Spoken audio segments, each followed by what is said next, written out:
Hello दोस्तों, कैसे हैं आप सभी। उम्मीद करता हूं आप सभी बहुत ही अच्छे होंगे। तो आज के इस वीडियो में हम पढ़ने वाले हैं क्लास 12 फिजिक्स हिंदी मीडियम, जिसमें हमने सबसे पहला चैप्टर शुरू किया था विद्युत आवेश तथा क्षेत्र, जिसका ये तीसरा वीडियो है। तो इस वीडियो में हम देखेंगे विद्युत क्षेत्र के बारे में और आगे एक एक करके टॉपिक को समझेंगे और बहुत ही आसानी से आपको समझ में आएगा। तो चलिए दोस्तों, हम देख लेते हैं सबसे पहले चैप्टर का नाम विद्युत आवेश तथा क्षेत्र। ठीक है, विद्युत आवेश तथा क्षेत्र, जिसमें हम देखेंगे विद्युत क्षेत्र के बारे में। विद्युत आवेश के बारे में हमने दो टॉपिक बनाया है, दो वीडियो, जिसमें हमने विद्युत आवेश और उसके अंदर में जो भी टॉपिक आते हैं उसके बारे में हमने समझा था। अब देखते हैं कि विद्युत क्षेत्र के बारे में जितने टॉपिक आएंगे, इसके टॉपिक के अंदर हम जो भी टॉपिक आएंगे जो भी इंपॉर्टेंट होंगे इस चैप्टर में हम समझेंगे।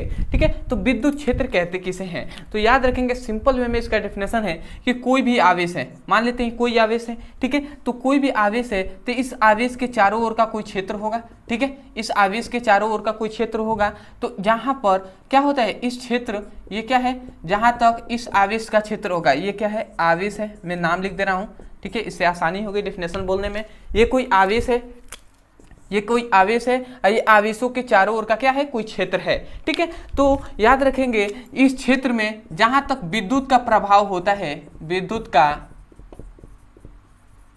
प्रभाव होता है, उसी क्षेत्र को हम क्या कहते हैं, विद्युत क्षेत्र कहते हैं। तो याद रखेंगे हम डेफिनेशन क्या कहेंगे, डेफिनेशन यही कहेंगे विद्युत क्षेत्र का कि किसी आवेश के चारों ओर का वह क्षेत्र जहां विद्युत का प्रभाव होता है, वो उस क्षेत्र को विद्युत क्षेत्र कहते हैं। समझ में आया क्या कहा जा रहा है, तो एक बार और ध्यान से सुनिए और समझिए और अपने कॉपी पेन में लिखिए। तो हम क्या कहेंगे, किसी आवेश के चारों ओर का वह क्षेत्र जहां विद्युत का प्रभाव होता है, उस क्षेत्र को विद्युत क्षेत्र कहते हैं। ठीक है, तो आशा करते हैं दोस्तों कि बहुत ही आसानी से आपको विद्युत क्षेत्र का डेफिनेशन समझ में आ गया होगा। तो मैं लिखवा दे रहा हूं, लिखेंगे क्या, लिखेंगे यही, किसी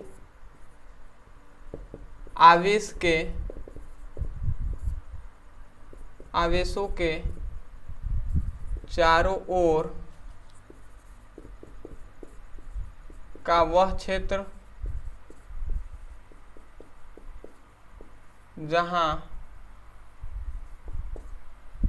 जहां विद्युत का प्रभाव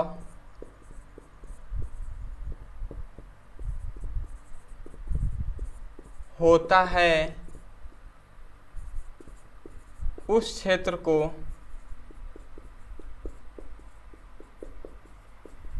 विद्युत क्षेत्र कहते हैं। ठीक है, तो विद्युत क्षेत्र का यहाँ पे डिफिनेशन लिख दिया गया है, किसी आवेश के चारों ओर का वह क्षेत्र जहां विद्युत का प्रभाव होता है, उस क्षेत्र को विद्युत क्षेत्र कहते हैं। तो आपको यहाँ से नहीं, आपको इस फिगर से डेफिनेशन को याद रखना है। तो यहाँ पे क्या कहा गया, किसी आवेश के चारों ओर का वह क्षेत्र जहां विद्युत का प्रभाव होता है, उस क्षेत्र को विद्युत क्षेत्र कहते हैं। तो आशा करते हैं दोस्तों विद्युत क्षेत्र आपको अच्छे से समझ में आ गया होगा। अब हम देखेंगे कि विद्युत क्षेत्र की तीव्रता किसे कहते हैं। ठीक है, अगला हम टॉपिक देखेंगे जो इससे ही रिलेटिव है। ठीक है, रिलेटिव है, इसको हम देख लेते हैं, जो है विद्युत क्षेत्र की तीव्रता, जो कि बहुत इंपॉर्टेंट ये भी है। विद्युत क्षेत्र की तीव्रता, तो विद्युत क्षेत्र की तीव्रता क्या है इसके बारे में समझते हैं। तो कोई भी डिफिनेशन हो उसका फॉर्मूले से या तो हम परिभाषा करते हैं या उसके हम चित्र या फॉर्मूले से इसका परिभाषा करते हैं। तो इसका भी विद्युत क्षेत्र का दो फॉर्मूला होता है। पहला होता है E=Q/F होता है, सॉरी F/Q होता है, और दूसरा होता है E=1/4πε0 Q1 Q2 Q/R²। ये दो इसका फॉर्मूला होता है। सबसे पहला फॉर्मूला क्या है, E=F/Q, और दूसरा है E=1/4πε0 Q/R²। तो ये दो फॉर्मूले हैं, सबसे पहला और दूसरा। तो यदि हम पहले फॉर्मूले से इसका डेफिनेशन करें तो याद रखेंगे जो Q है, Q यदि हम 1 ले लेते हैं, 1 ले लेते हैं, मतलब इसका एकांक हम ले लेते हैं, आवेश जो है उसे हम एकांक ले लेते हैं या इकाई ले लेते हैं, तो जो ई होगा, जो यहाँ पे ई होगा वो एफ के क्या हो जाएगा, इक्वल हो जाएगा। ठीक है, यदि इसके जगह पर 1 ले लें तो ई जो होगा वो एफ के इक्वल हो जाएगा, बराबर हो जाएगा। तो यहीं से हम डेफिनेशन क्या कहेंगे, डेफिनेशन हम यही कहेंगे कि एकांक आवेश पर लगने वाले बल को विद्युत क्षेत्र की तीव्रता कहते हैं। मतलब एकांक आवेश पर लगने वाला बल विद्युत क्षेत्र की तीव्रता कहलाती है। ठीक है, इसका मतलब क्या हुआ कि जो विद्युत क्षेत्र की तीव्रता है वो एक प्रकार का बल ही है, एक प्रकार का क्या है, बल है। तो हम यहाँ से डेफिनेशन को क्या कहेंगे, याद रखेंगे, ये क्या है, ये बल है, F क्या है, बल है, और ये विद्युत क्षेत्र की तीव्रता है, और ये क्या है, आवेश है। तो यही कह रहे हैं कि एकांक आवेश पर लगने वाले बल को विद्युत क्षेत्र की तीव्रता कहते हैं। तो यहीं से हम डेफिनेशन लिख दे रहे हैं। सबसे पहले हम लिखेंगे यही कि एकांक आवेश पर लगने वाले बल को विद्युत क्षेत्र की तीव्रता कहते हैं। ठीक है, तो क्या कहा जा रहा है, एकांक आवेश पर लगने वाले बल को विद्युत क्षेत्र की तीव्रता कहते हैं। और ये आपका फॉर्मूला 2 हो गया। ठीक है, और यहाँ से आपको फॉर्मूला याद रखना है, डेफिनेशन याद रखना है, एकांक आवेश पर लगने वाले बल को विद्युत क्षेत्र की तीव्रता कहते हैं। तो आशा करते हैं दोस्तों आपको अच्छे से समझ में आ गया होगा। परंतु याद रखेंगे, कोई भी भौतिक राशि हो या कोई भी जो डेफिनेशन जिसका करते हैं उसका बहुत सारे डेफिनेशन हम बोल सकते हैं, एक ही डेफिनेशन नहीं है, इसका एक और तरीके से इसका डेफिनेशन किया जा सकता है। बात दोनों एक ही है, परंतु इसके अलग एक और डेफिनेशन है, उसको भी हम समझ लेते हैं। मान लेते हैं ये कोई विद्युत क्षेत्र है, ठीक है, जो मान लेते हैं कोई आवेश है और आवेश के चारों ओर का ये क्षेत्र है, तो इस क्षेत्र को हम क्या कहते हैं, विद्युत क्षेत्र कहते हैं, विद्युत क्षेत्र कहते हैं ना। ठीक है, आवेशों के जो चारों ओर का क्षेत्र होता है उसे ही हम विद्युत क्षेत्र कहते हैं। जहां तक विद्युत का प्रभाव होता है तो उसे विद्युत क्षेत्र कहते हैं। तो ये विद्युत क्षेत्र हो गया। ठीक है, यदि मतलब ये कोई आवेश है, ठीक है, आवेश का आवेश है, ठीक है, तो आवेश के चारों ओर विद्युत क्षेत्र होगा। और इसी में हम एक आवेश ले लेते हैं जो है एकांक धन आवेश ले लेते हैं। समझिएगा, इस विद्युत क्षेत्र में हम एकांक धन आवेश ले लेते हैं। एकांक धन आवेश का मतलब जो आवेश होगा वो इकाई होगा, एकांक होगा। और इसे याद रखेंगे, इसमें हम एकांक धन आवेश ले लेते हैं। ठीक है, एकांक धन आवेश ले लेते हैं इस विद्युत क्षेत्र में। ठीक है, और याद रखेंगे ये इस पॉइंट को कि एकांक धन आवेश को हम परीक्षण आवेश के नाम से भी जानते हैं। ठीक है, तो याद रखेंगे या एकांक आवेश कहें या एकांक परीक्षण आवेश भी कह सकते हैं। तो याद रखेंगे, किसी आवेश और एकांक धन आवेश के बीच लगने वाले बल को हम क्या कहते हैं, विद्युत क्षेत्र की तीव्रता कहते हैं।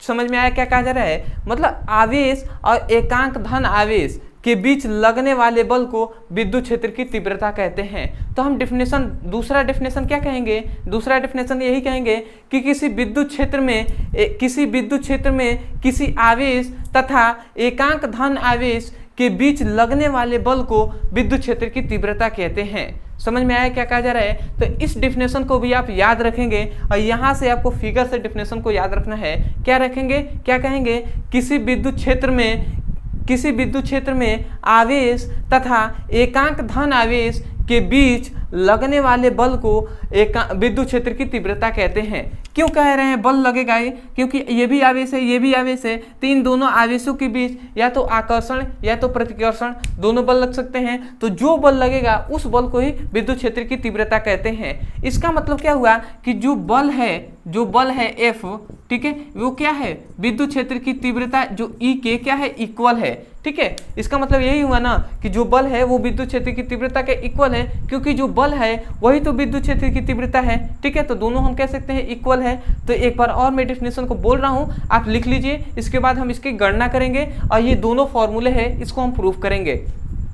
तो क्या कहेंगे, किसी विद्युत क्षेत्र में आवेश तथा एकांक धन आवेश के बीच लगने वाले बल को विद्युत क्षेत्र की तीव्रता कहते हैं।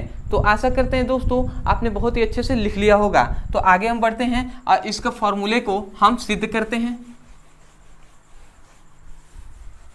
ठीक है, तो याद रखेंगे यहाँ से हम लिखेंगे गणना या प्रूफ भी लिख सकते हैं आप। ठीक है, तो याद रखेंगे हमने कूलाम के नियम से पढ़ा था, कूलाम के नियम से, कूलाम के नियम से हमने क्या पढ़ा था, हमने पढ़ा था कि F equal to 1/4 pi epsilon naught Q1 Q2 by R square, ये हमने पढ़ा था। ठीक है, कि F equal to 1/4 pi epsilon naught Q1 Q2 बटे R स्क्वायर। यदि Q2 जो है Q2 इक्वल टू, समझिएगा, Q2 इक्वल टू यदि 1 ले लेते हैं, Q2 इक्वल टू 1 मतलब जो Q है Q2 है उसे हम एकांक ले लेते हैं। यदि हम इसको 1 ले लेते हैं तो यहाँ पे जो बल का फॉर्मूला निकलेगा F equal to 1/4 pi epsilon naught Q by R square, यही हमें फॉर्मूला मिलेगा, समझिएगा।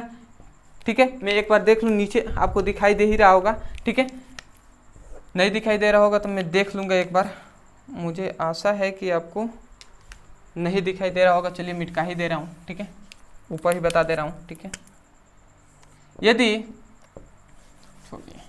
यदि Q2 इक्वल टू, समझिएगा, यदि Q2 इक्वल टू 1 ले लेते हैं, यदि Q2 इक्वल टू 1 तो हमें F इक्वल टू क्या मिल जाएगा, F इक्वल टू मिलेगा 1/4 pi epsilon naught Q by R square, ये हमें मिल जाता है, ये हमें मिल जाएगा। ठीक है, अब यहाँ पे ध्यान दीजिएगा, हमने अभी फॉर्मूले में जो डेफिनेशन बताया उसमें हमने बताया कि जो F होता है वो क्या है, E के इक्वल होता है। E क्या है, विद्युत क्षेत्र की तीव्रता है, तो हम F की जगह पर E भी तो रख सकते हैं ना, तो हम E इक्वल टू क्या लिख सकते हैं, 1/4 pi epsilon naught Q by R square, ये हम लिख सकते हैं। और यही क्या है, आपका विद्युत क्षेत्र की तीव्रता का फॉर्मूला है।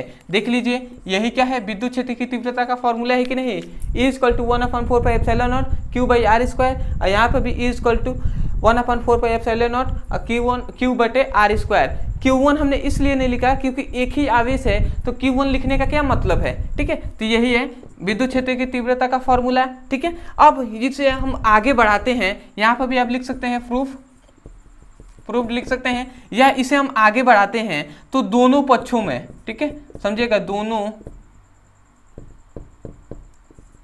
पक्षों में Q0 से गुणा करते हैं, दोनों पक्षों में Q0 से गुणा करते हैं। ठीक है, जब इन दोनों पक्षों में Q0 से गुणा करेंगे तो ये क्या हो जाएगा, Q0 E हो जाएगा, और इधर हम गुणा करेंगे तो 1/4 पाई एप्सिलॉन नॉट Q और Q0 हो जाएगा बाई R स्क्वायर, ये हो जाएगा। ठीक है, अब हम इसको आगे थोड़े से बढ़ाते हैं तो ध्यान दीजिएगा, ये Q0 E है, और इधर क्या हो जाएगा, इधर थोड़ा सा ध्यान दीजिएगा, 1/4 पाई एप्सिलॉन नॉट है Q0 बाई R स्क्वायर। यदि ध्यान दीजिएगा, यही तो है, ये जो है इतना बताया गया, यही है ना कूलाम का नियम। क्योंकि हमने बताया था कि जो दोनों आवेश हैं, ये हमें कूलाम ने बताया नहीं था कि दोनों आवेश सजातीय होंगे या विजातीय होंगे, और उन्होंने ये भी नहीं कहा था कि आवेश जो होंगे वो परिमाण में सामान्य होंगे या नहीं होंगे। तो ये दोनों आवेश बस अलग अलग है कि नहीं, इसलिए उन्होंने कहा था Q1 Q2। ठीक है, तो ये दोनों आवेश अलग अलग हैं, तो 1/4 पाई एप्सिलॉन नॉट Q0 बटे R स्क्वायर, ये क्या है, कूलाम का नियम है ना। तो कूलाम का नियम, यदि इस इतने की जगह पर हम F लिख सकते हैं कि नहीं, F equal to 1/4 pi epsilon naught Q1 Q2 बटे R स्क्वायर होता है, तो इतने के जगह पर हम F लिख सकते हैं, तो हम लिख दे रहे हैं F। ठीक है, F लिख दिए। अब ये Q0 इधर गुणा में है, इधर आएगा तो भाग कर आएगा, तो यहाँ से E equal to F by Q0 मिल गया, और यही है आपका दूसरा फॉर्मूला। ठीक है, और यहाँ से हम लिख सकते हैं प्रूव्ड। ठीक है, और ये आप देख सकते हैं दूसरा फॉर्मूला E इक्वल टू क्या मिल गया, E इक्वल टू क्या मिल गया, F बाई Q मिल गया। ठीक है, तो ये आपको याद रखना है। ठीक है, ये फॉर्मूला हो गया, और यहीं से हमने प्रूफ कर दिया। तो विद्युत क्षेत्र की तीव्रता का फॉर्मूला आपको बहुत ही आसानी से और बहुत ही अच्छे से समझ में आ गया होगा, और दोनों को हमने प्रूफ कर दिया है। ये ऐसे गया है, ठीक है, थोड़ा सा समझ सकते हैं आप। ठीक है, तो आशा करते हैं दोस्तों विद्युत क्षेत्र की तीव्रता का वय आपको बहुत ही अच्छे से समझ में आ गया होगा कि विद्युत क्षेत्र की तीव्रता क्या होती है। ठीक है, अब इसके हम अगले टॉपिक पे बात करते हैं कि जो विद्युत बल रेखाएं होती हैं वो क्या होती हैं, उसके बारे में हम चर्चा कर लेते हैं। और याद रखेंगे विद्युत बल रेखाएं और विद्युत बल रेखाओं के जो गुण हैं ये बहुत बार बोर्ड एग्जाम में पूछे गए हैं, तो इसे आप ध्यान से समझेंगे। ठीक है, बहुत ही इंपॉर्टेंट जो हेडिंग है वो आपको चलाया जा रहा है। ठीक है, ये सभी बोर्ड एग्जाम के लिए बहुत ही इंपॉर्टेंट है, कभी ना कभी पूछ लिए गए हैं। ठीक है, तो अब मैं लिख दे रहा हूं तीसरा टॉपिक जो है विद्युत बल रेखाएं। तो विद्युत बल रेखाएं किसे कहते हैं, याद रखेंगे दोस्तों विद्युत बल रेखाएं एक फिगर से हम समझते हैं इसको, तो अच्छे से समझ में आएगा। मान लेते हैं ये क्या है, Q1 धन आवेश हम ले लेते हैं एक, ठीक है, और एक हमने ले लिया ऋण आवेश ले लिया। ठीक है, ये धन आवेश है और ऋण आवेश है, दो हमने आवेश ले लिया, और एक हम ले लेते हैं यहाँ पे एकांक धन आवेश ले लेते हैं। एकांक धन आवेश ये क्या है, एकांक धन आवेश है, इस पॉइंट को याद रखेंगे। ये क्या है, एकांक धन आवेश है। तो याद रखेंगे एकांक धन आवेश का मतलब ये क्या है, ये भी धन है और ये भी धन है, तो ये दोनों एक दूसरे को क्या करेंगे, ये प्रतिकर्षित करेगा, परंतु ये माइनस है और ये प्लस है, तो ये क्या करेगा, ये वाला आवेश इसको एकांक धन आवेश को क्या करेगा, आकर्षित करेगा। आकर्षित करेगा कि नहीं, ऐसे ही क्या करेंगे, ऐसे ही ये क्या करेंगे, आकर्षित और प्रतिकर्षित करते रहेंगे, और इस प्रकार एक क्या बन जाता है, एक रास्ता बन जाता है, एक पथ बन जाता है, और इस पथ की रेखा को ही हम क्या कहते हैं, विद्युत बल रेखाएं कहते हैं। समझ में आया, ये क्या बन गया, एक प्रकार का मार्ग बन गया कि नहीं, ये क्या बन गया, एक प्रकार का मार्ग बन गया, ये क्या है, मार्ग बन गया कि नहीं, ये पथ है कि नहीं, पथ है, और इसी पथ की जो रेखा होती है इसे विद्युत बल रेखाएं कहते हैं। ठीक है, तो हम विद्युत बल रेखाएं का डेफिनेशन क्या कहेंगे, हम डेफिनेशन यही कहेंगे, और ये पॉइंट को आपको पता होना चाहिए कि जहां आवेश होंगे वहां विद्युत क्षेत्र उपस्थित होगा।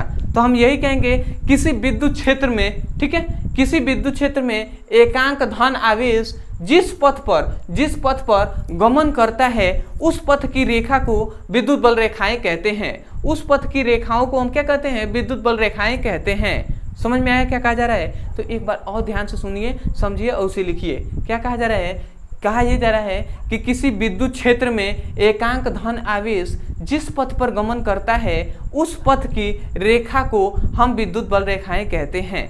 तो आशा करते हैं दोस्तों विद्युत बल रेखाएं आपको अच्छे से समझ में आ गया होगा। तो एक बार और मैं बोल दे रहा हूं, आप डेफिनेशन को स्वयं लिख लीजिएगा। मैं आशा करूंगा कि आप लिख लिए होंगे। ठीक है, तो मैं क्या बोल रहा हूं, यही बोलूंगा कि किसी विद्युत क्षेत्र में एकांक धन आवेश जिस पथ पर गमन करता है उस पथ की रेखा को हम क्या कहते हैं, विद्युत बल रेखाएं कहते हैं।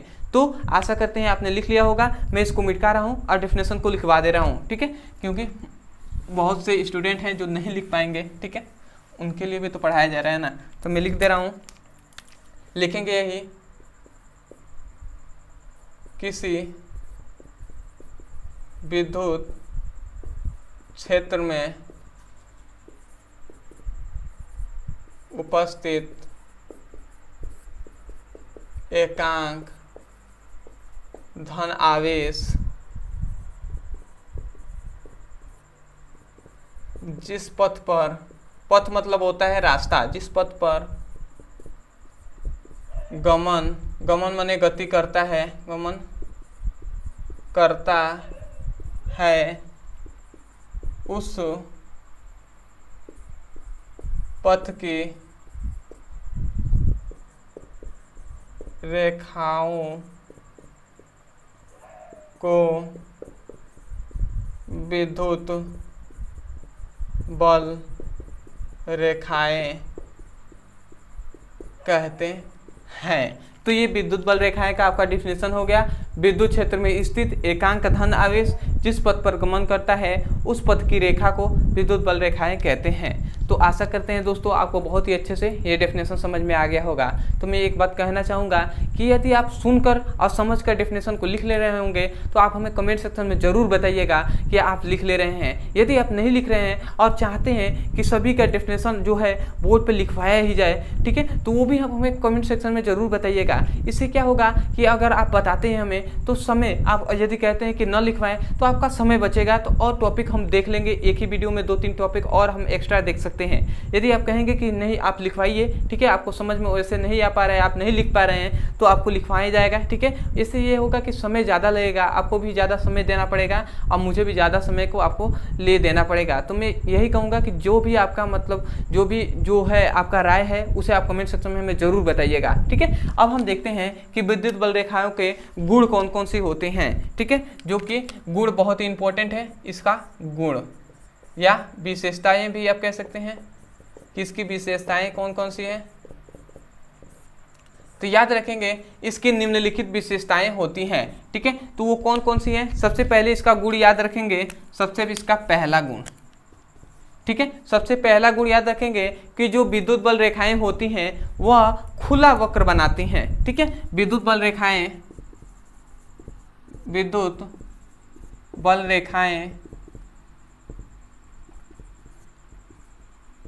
क्या बनाती हैं?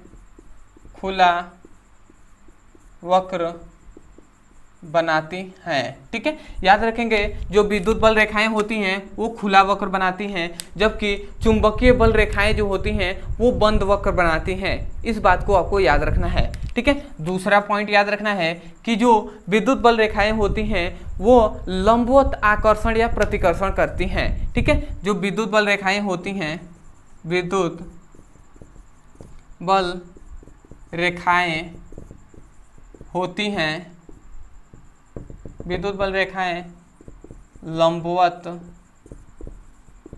आकर्षण या प्रतिकर्षण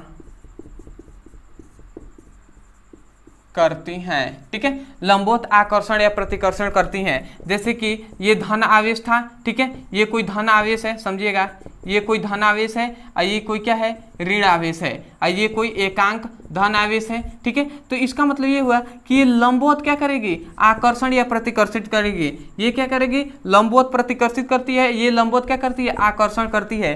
तो ये किसको आकर्षित कर रही है? एकांक धन आवेश को। तो यही याद रखेंगे कि जो विद्युत बल रेखाएं होती हैं वो लंबवत आकर्षण या प्रतिकर्षण करती हैं, और किसे? एकांक धन आवेश को। समझ में आया ना?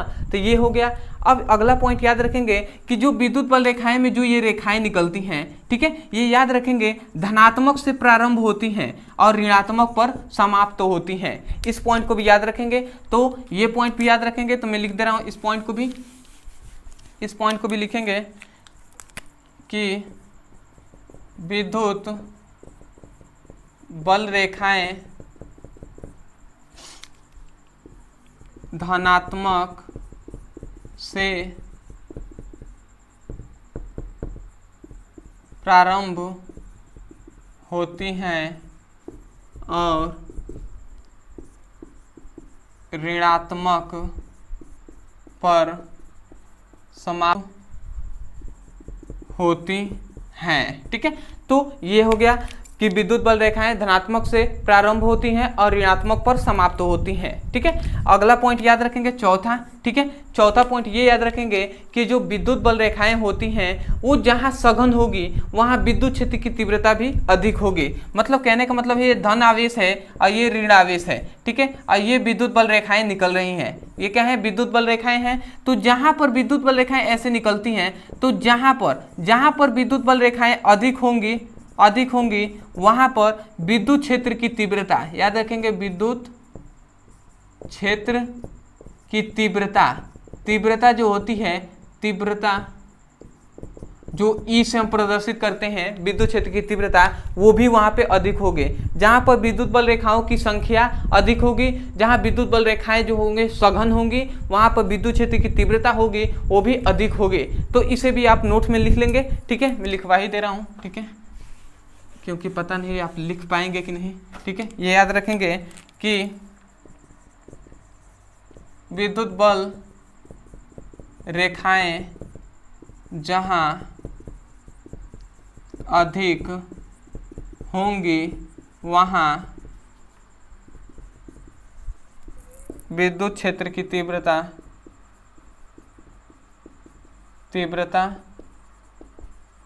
अधिक होगी। ठीक है, तो ये हो गया कि विद्युत बल रेखाएं जहां अधिक होंगी वहां विद्युत क्षेत्र की तीव्रता भी अधिक होगी। ठीक है, इस पॉइंट को याद रखेंगे। अगला जो कि पांचवा, जो कि बहुत ही इंपॉर्टेंट है और इसे आप हमेशा याद रखेंगे कि विद्युत बल रेखाएं एक दूसरे को प्रतिच्छेदित नहीं करती हैं, अर्थात जो विद्युत बल रेखाएं होती हैं वो एक दूसरे को काटती नहीं है। इसका मतलब ये हुआ कि जो धनात्मक आवेश है और ये ऋणात्मक आवेश है, तो ये जो विद्युत बल रेखाएं निकल रही हैं, ये विद्युत बल रेखाएं निकल रही हैं, ये एक दूसरे को ऐसे काटती नहीं है, ये कभी काटेंगी नहीं। विद्युत बल रेखाएं क्या होंगी, एक दूसरे को कभी भी प्रतिच्छेदित नहीं करती हैं। इस पॉइंट को याद रखेंगे। तो मैं ये भी लिख दे रहा हूँ, ठीक है, ये भी लिख दे रहा हूँ कि विद्युत बल रेखाएं